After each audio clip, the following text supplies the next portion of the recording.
नमस्कार plus news में आपका स्वागत है। मैं हूं आपके साथ राजकृष्ण डालते अभी तक की मुख्य हेडलाइंस पर। प्रधानमंत्री नरेंद्र मोदी ने देश को किया संबोधित। गुरु गोविंद सिंह महाराज के जन्मस्थली तख्त श्री हरमंदिर जी में राष्ट्रपति रामनाथ कोविंद ने टेका मत्था। सीएम नीतीश कुमार को तेजस्वी की खुली चुनौती। नीतीश जी कुशेश्वर स्थान में कार से सफर करके देख ले, भ्रम और कमर दोनों टूट जाएगी। और पटना सिटी एनएमसीएच अस्पताल के शिशु रोग विभाग में इलाज के दौरान बच्चे की मौत से आक्रोशित परिजन ने किया तोड़फोड़। अब खबरें विस्तार से। देश के प्रधानमंत्री नरेंद्र मोदी ने देश को संबोधित किया है। कोरोना काल के बाद उन्होंने अब तक 10 बार देश को संबोधित कर चुके हैं। इससे पहले भारत ने 100 करोड़ डोज कोरोना टीका लगाने का लक्ष्य हासिल किया है। पीएम मोदी ने कहा है कि भारत का पूरा टीकाकरण प्रोग्राम विज्ञान की कोख से जन्मा है। यह गर्व की बात है कि पूरे अभियान में हर जगह साइंस और साइंटिफिक अप्रोच शामिल है। देश के कोने कोने में टीकाकरण अभियान को पहुंचाया गया। किस इलाके में कैसे और कितनी वैक्सीन पहुंची, इसके लिए भी वैज्ञानिक फार्मूले पर काम हुआ है। मेरे प्यारे देशवासियों, आज मैं अपनी बात की शुरुआत एक वेद वाक्य के साथ करना चाहता हूं। कृतं में दक्षिणे हस्ते जयो में सव्य आहितः। इस बात को भारत के संदर्भ में देखें तो बहुत सीधा साधा अर्थ यही है, हमारे देश ने एक तरफ कर्तव्य का पालन किया तो दूसरी तरफ उसे बड़ी सफलता भी मिली। कल 21 अक्टूबर को भारत ने 1 बिलियन 100 करोड़ वैक्सीन डोज का कठिन लेकिन असाधारण लक्ष्य प्राप्त किया है। इस उपलब्धि के पीछे 130 करोड़ देशवासियों की कर्तव्य शक्ति लगी है। इसलिए ये सफलता भारत की सफलता है, हर देशवासी की सफलता है। मैं इसके लिए सभी देशवासियों को हृदय से बधाई देता हूं। साथियों, 100 करोड़ वैक्सीन डोज ये केवल एक आंकड़ा नहीं है, ये देश के सामर्थ्य का प्रतिबिंब है। इतिहास के नए अध्याय की रचना है। ये उस नए भारत की तस्वीर है जो कठिन लक्ष्य निर्धारित कर उन्हें हासिल करना जानता है। ये उस नए भारत की तस्वीर है जो अपने संकल्पों की सिद्धि के लिए परिश्रम की पराकाष्ठा करता है। साथियों, आज कई लोग भारत के वैक्सीनेशन प्रोग्राम की तुलना दुनिया के दूसरे देशों से कर रहे हैं। भारत ने जिस तेजी से 100 करोड़ का 1 बिलियन का आंकड़ा पार किया है, उसकी सराहना भी हो रही है। भारत के राष्ट्रपति रामनाथ कोविंद 3 दिवसीय दौरे के अंतिम दिन पूरी सुरक्षा के बीच दशमें पिता श्री गुरु गोविंद सिंह महाराज के जन्मस्थली तख्त श्री हरमंदिर जी पटना साहिब गुरुद्वारा पहुंचे। गुरुद्वारा पहुंचते ही प्रबंधक कमेटी के प्रधान समेत कई सदस्यों ने राष्ट्रपति का भव्य स्वागत किया है, जहां उन्होंने गुरु महाराज के दरबार में मत्था टेका और गुरु घर से आशीर्वाद प्राप्त किया है। तो वहीं प्रमुख जत्थेदार ज्ञानी रंजीत सिंह गौहड़ मस्कीन ने राष्ट्रपति को सरोपा और तलवार भेंट किया है। इस दौरान राष्ट्रपति रामनाथ कोविंद ने समृद्ध भारत की कामना की। उन्होंने कहा है कि बिहार से हमारा दिल से लगाव है। हम धन्य है कि गुरु महाराज के जन्मस्थली में मुझे सेवा करने का मौका मिला है।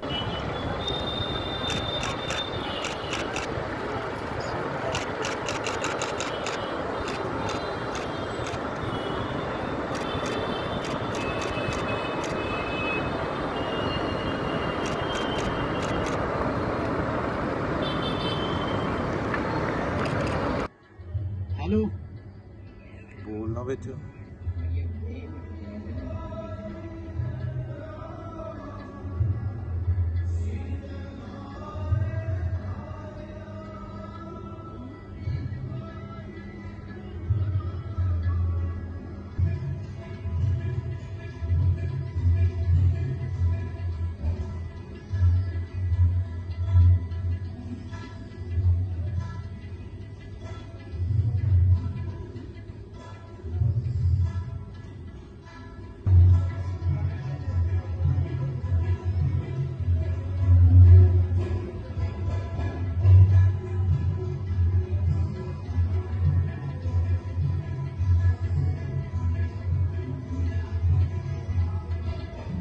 बिहार विधानसभा के शताब्दी समारोह से गैर हाजिर रहने वाले नेता प्रतिपक्ष तेजस्वी यादव इन दिनों उपचुनाव में प्रचार के लिए कुशेश्वर स्थान में है, जहां वे लगातार सड़क मार्ग से लोगों से जनसंपर्क कर रहे हैं। लेकिन यहां की सड़कों की जो हाल है, उसके बाद तेजस्वी यादव ने बिहार के मुख्यमंत्री नीतीश कुमार को खुली चुनौती दी है। 16 साल तक सीएम रहने वाले एक बार कुशेश्वर स्थान का सफर सड़क मार्ग से करके देख ले, भ्रम और कमर दोनों टूट जाएगी।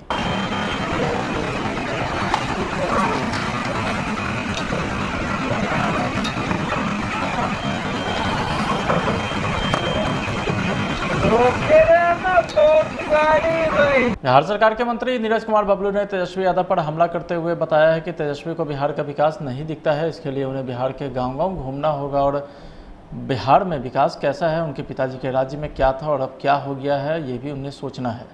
पूरे तेजस्वी यादव को पूरे बिहार में घूमना चाहिए, पूरे बिहार के गली गली में जाकर देखना चाहिए कि जब उनके पिताजी का राज था तो उस समय किस तरह जंगल राज था, कहीं कोई सड़क नहीं थी। आज कोई गली नहीं बचा हुआ है जहां पक्की सड़क नहीं है और कहीं गाड़ी से उतरने की आवश्यकता नहीं है। हर गांव में 4 चक्का जा रहा है और पहले की स्थिति ये थी कि ब्लॉक स्तर तक 4 चक्का नहीं जाता था। उनको अपने राज को याद करना चाहिए, अपने पिताजी वाले राज को याद करना चाहिए। उस समय क्या स्थिति थी, लालू जी के राज में क्या स्थिति थी और अभी क्या स्थिति है, ये तो देखने की बात है, आम जन से पूछने की बात है। वीडियो फुटेज उस समय का मंगवाइए और अभी का मंगा के दिखवाइए कि क्या स्थिति है। पूरे राज्य में जो डेवलपमेंट हुआ है, हम समझते हैं कि ऐसा आस पड़ोस के राज्य में नहीं है जितना बिहार में डेवलपमेंट हुआ। 2 सीटों के उपचुनाव को लेकर के राजद और कांग्रेस के 2.5 दशक पुराने याराना में दरार पड़ चुकी है। हालत यह है कि अब कांग्रेस की तरफ खुलकर राजद नेताओं की आलोचना की जा रही। इसी बिहार दौरे के बीच प्रदेश कांग्रेस प्रभारी भक्त चरण दास ने पटना पहुंचते ही बड़ा बयान दिया है। प्रभारी ने साफ तौर पर बोला है कि अब राजद के साथ कभी कोई गठबंधन नहीं होगा। उन्होंने गठबंधन टूटने का ठेकरा तेजस्वी यादव पर फोड़ते हुए ऐलान किया है कि आगामी लोकसभा चुनाव में कांग्रेस अकेले अपने दम पर सभी 40 सीटों पर चुनाव लड़ेगी। चुनाव प्रचार हो रहा है, स्टार लीडर भी आपको उतरे हुए हैं। चुनाव प्रचार में जिस तरह से आपने कहा था कि राजद के लोग बीजेपी से मिलने वाले हैं, राजद ने जवाब दिया था कि भक्त चरण दास संघी है। तो उनकी बातों में मैं कुछ कहना नहीं चाहता हूँ। वो क्या है नहीं है, मैं क्या हूँ, ये सब जानते हैं। और चुनाव हमारा सीट पे हम लड़ना हमारा राजनीतिक आवश्यकता है और हम लड़ रहे हैं। और उन्होंने गठबंधन को तोड़ा तो हम 2 सीट पे लड़ रहे हैं। कांग्रेस अपने आप की ताकत में खड़ा होगी, हम जम के लड़ेंगे और 40 पार्लियामेंट में लड़ेंगे। कांग्रेस के बिहार प्रभारी भक्त चरण दास के द्वारा 2024 में लोकसभा चुनाव कांग्रेस अकेले 40 सीटों पर चुनाव लड़ेगी। इस बयान को लेकर के राजद ने अपनी प्रतिक्रिया दी है। पार्टी के प्रदेश अध्यक्ष जगदानंद सिंह ने बताया कि लोकसभा चुनाव तो अभी होने वाला नहीं है, वो अभी लंबा समय है, इससे जल्दी प्रतिक्रिया देना उचित नहीं है। कब चुनाव है? अब जब चुनाव होगा लोकसभा चुनाव का, कब मिड टर्म होने जा रहा है क्या? नहीं, वही जानना चाहते हैं कब चुनाव है। हमको तो सुनते हैं कि 24 में चुनाव होगा और इतने दिन पहले की भविष्यवाणी हम लोग कर नहीं सकते। हम लोग की क्षमता इतनी पहले भविष्यवाणी करने के लिए, और रहा निर्णय करने का तो हर पार्टी अपना अपना निर्णय करती है। हम लोग महागठबंधन है, कोई एक दल नहीं है, तो जो भी समय पर निर्णय उनके हो गए हम लोग स्वीकार करेंगे। वो कह रहे हैं कि अब कांग्रेस महागठबंधन में नहीं, हम लोग महागठबंधन में हैं। इसका क्या मतलब निकाला जाना चाहिए? अब आपकी इच्छा, अपनी बुद्धि के अनुसार निकालिए। हमने महागठबंधन बनाया है तो हम किसी महागठबंधन को तोड़ते नहीं, हमारा महागठबंधन में है। लेकिन उनके साफ तौर पर कहना है कि राजद गठबंधन धर्म का पालन नहीं कर रही है। राजद गठबंधन धर्म का पालन नहीं कर रही है, भक्त चरणदास कह रहे हैं। अब ये सोच अन्यों की हो सकती है। हम लोगों ने तो महागठबंधन धर्म का पालन इस हद तक किया कि सरकार गंवा दिया लेकिन महागठबंधन को बचाए रखा। ये सारा बिहार जानता है। इसे लालू जी ने हमेशा सेक्रीफाइस किया है, हर वक्त अपने पदों को छोड़ करके दूसरों को प्रधान से प्रधान पद दिए हैं। और लोगों को भूलना नहीं चाहिए, जब कांग्रेस की सरकार जा चुकी थी देश में, तो लालू जी के यदि एमपी नहीं सहयोग किए होते 2004 में, तो कांग्रेस की वापसी नहीं हुई होती। श्री नीतीश ने कांग्रेस को समाप्त करने में अटल बिहारी वाजपेयी का साथ दिया था और आदरणीय लालू जी राष्ट्रीय जनता दल के अध्यक्ष 2004 में कांग्रेस को पुनर्वापसी की ताकत दी थी। इसलिए हम लोग तो महागठबंधन को सहयोग हमेशा करते हैं।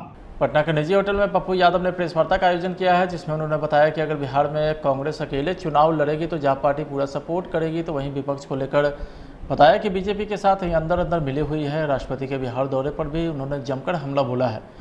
वहीं बेगूसराय में 2 मासूम बच्चों की हत्या पर भी पुलिस प्रशासन पर गंभीर आरोप लगाया है। मैं धन्यवाद दूंगा भक्त चरणदास जी को, देर आए सवेर दुरुस्त है कि आपने पहली बार आप ये महसूस किए कि बिहार का विपक्ष का नेता बीजेपी से मिला हुआ है। बिहार के विपक्ष का नेता बीजेपी से मिला हुआ है, जिस बात को मैं बार बार कह रहा था, बार बार।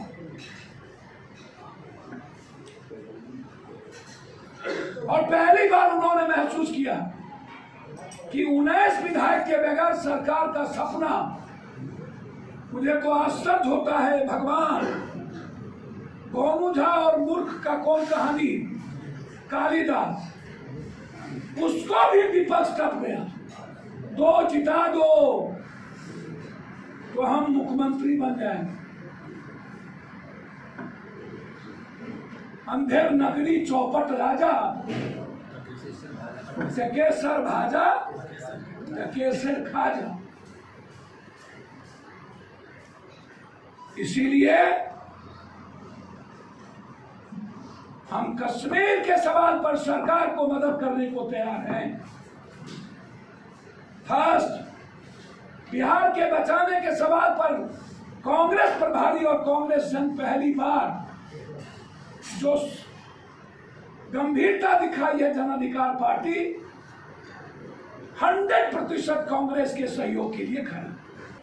क्या बिहार सरकार के पास चार्टर प्लेन नहीं थी? जब 100 करोड़ का बांस बल्ला लग सकता है, 100 करोड़ का डंडा लगा सकते हैं आप राष्ट्रपति के लिए, तो आदमी की जिंदगी बचाने के लिए क्या आप 100 करोड़ रुपया नहीं लगा सकते थे? क्या आप चार्टर प्लेन नहीं भेज सकते थे? क्या बिहारियों को नहीं ला सकते थे? क्या यह सत्ता पक्ष और विपक्ष की दोनों की जिम्मेदारी नहीं थी? विपक्ष मछली मारेंगे, विपक्ष धान के खेत में खड़े होंगे। मैंने जीवन में इतना कमजोर आज तक के इतिहास में, इतना बुज़दिल, इतना झूठ, इतना जाहिल और इतना बहरूपिया विपक्ष धरती पे नहीं देखा। जाहिलपन की बेइंतहा।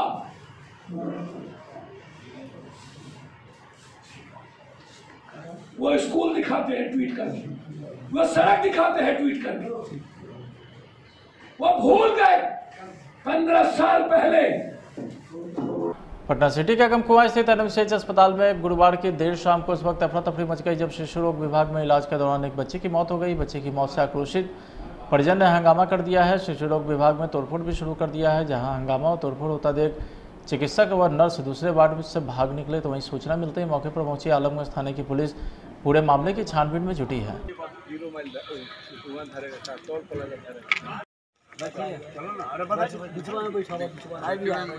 लेके झगड़ा हुई है। झगड़ा तो हो रहा था, यहाँ पर आए हम लोग यहाँ छुड़ाने के लिए, और मार दिया लाठी से। लाठी था उसके पास, 5-6 आदमी था। किस कारण से झगड़ा यहाँ होना शुरू हुआ? पहले से हो रहा था यहाँ पर, उतना तो हमको जानकारी नहीं है, ड्यूटी उधर था। अच्छा, क्या नाम हुआ आपका? संजीव कुमार सिंह। रहने वाले थे लोग? इलाज के क्रम में एक बच्चे की एनएमसीएच के बच्चा वार्ड में मृत्यु हुई है और परिजनों द्वारा हल्ला हंगामा किया गया था। पुलिस द्वारा तत्काल ही हल्ला हंगामा को शांत कराया गया और फिर हम लोग अभी एहतियाती कदम बरत रहे हैं। ये किस तरीके के यहाँ हुआ और कहाँ के रहने वाले थे वो लोग जो बच्चा जो डेट किया है? बच्चे के परिजन पुरानी सिटी कोर्ट के पास के रहने वाले। क्या नाम था बच्चा का, क्या कुछ जानकारी मिली सर? लाडो नाम की बच्ची है, 4.5 साल की। फिलहाल आज के खबर में इतना ही। अब देखते रहिए प्लस न्यूज। नमस्कार।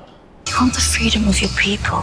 You should be there. I fight different way. तुम चले जाओ यहाँ से। अगर हमने यहाँ लंदन में ब्रिटिश के हार्ट में कुछ कर दिया, हमारा मैसेज पूरे वर्ल्ड तक जाएगा। कोई जिंदा है? देखिए सरदार उद्धम 16 अक्टूबर से। रेडियन धाकड़ दिखती है नहीं? अरे भाई स्टाइल के आगे भी थोड़ा सोचें। सर टीवीएस रेडियन में ETFI इंजन है, सुपर स्मूथ दमदार पावर के साथ, कैटेगरी में सबसे बड़ी सीट सर, और सस्पेंशन भी अटूट है। माइलेज का भी समझाइए। 15% ज्यादा माइलेज मिलेगा। ऐसी धाकड़ है नई टीवीएस रेडियन स्टार्टिंग एट 59,900। पापा इस साल मैं दिवाली के स्टॉक्स की शॉपिंग होलसेल मार्केट से नहीं करूंगी। पहले तो सिर्फ 20-30 स्टाइल्स के ऑप्शंस और क्वालिटी एकदम शीन। रिवाज तोड़े नहीं जाते पर नए बनाए जा सकते। आजियो बिजनेस पर सिर्फ एक बाजार से नहीं, मिलेंगे इंडिया के हर बाजार से लाखों स्टाइल्स। तो डाउनलोड नाउ। मर्डर को प्रोटेस्ट मानेगा या प्रोटेस्ट को मर्डर मानेगा, आपका ब्रिटिश लॉ। कोई जिंदा बाइक जनाब को लेनी है और टाइम हमारा वेस्ट कर रहे हैं। चलना यार। रेडियन धाकड़ दिखती है नहीं? अरे भाई स्टाइल के आगे भी थोड़ा सोचें। सर टीवीएस रेडियन में ETFI इंजन है, कैटेगरी में सबसे बड़ी सीट सर, और सस्पेंशन भी अटूट। अब जरा माइलेज का भी समझाइए। 15% ज्यादा माइलेज मिलेगा। Test ride? हाँ ले सकते हैं। ऐसी धाकड़ है नई टीवीएस रेडियन स्टार्टिंग एट 59,900। आज ही चला कर देखिए। पापा इस साल मैं दिवाली के स्टॉक्स की शॉपिंग होलसेल मार्केट से नहीं करूंगी और आपको भी नहीं जाने दूंगी। It's not safe पापा। पहले तो सिर्फ 20-30 स्टाइल्स के ऑप्शंस और क्वालिटी एकदम शीन। रिवाज तोड़े नहीं जाते। पापा हाँ, पर नए बनाए जा सकते।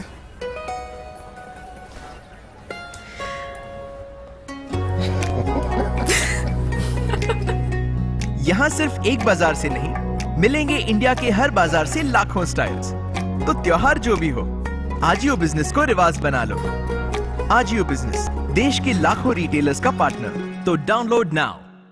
पर अगर अब कुछ नहीं किया ना तो अगले 100 साल तक इन अंग्रेजों के नीचे रहेंगे। You want the freedom of your people. You should be there. I fight different way. तुम चले जाओ यहाँ से। अगर हमने यहाँ लंदन में ब्रिटिश के हार्ट में कुछ कर दिया, हमारा मैसेज पूरे वर्ल्ड तक जाएगा।